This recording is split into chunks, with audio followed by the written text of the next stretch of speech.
Hi ka-YouTubers! Ang simpleng pagluto ng paksin tilapia. Ihanda lamang ang mga sumusunod.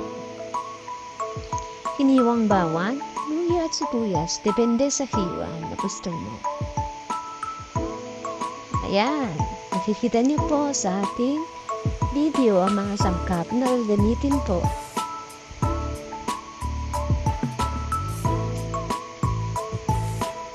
Oops, makalimutan ng siling mahaba o green pepper para mabaho ang ating inuluto. Maglagay ng konting tubig sa kawali, lagyan ng asin hanggang sa kumulo. Kaya naglagay ako ng asin para hindi madul ang tilapia. Kapag ito ay kumulo, ilagay na ang nahiwang tilapia ng maayos sa ating kawali. Pwede kaya sa kawali ang pinaglutuan ko para pantay-pantay ang pagkaluto, hindi na kailangang haluin at maiwasang madurog ang ating tilapia.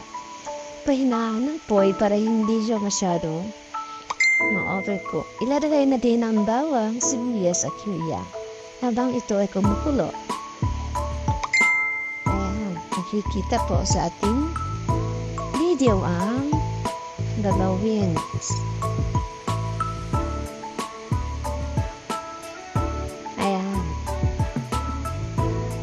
Lagyan na din ng suka, depende sa tansya ng lasa na gusto mo para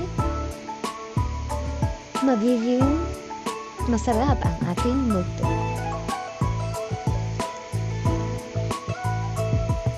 Habang kumukulo, ilagyan na din ng siling haba para bumango ang ating luto. Hayaan kumulo hanggang 5 minuto at ito ay maluto na. Tcharam! Luto na ang ating paksin.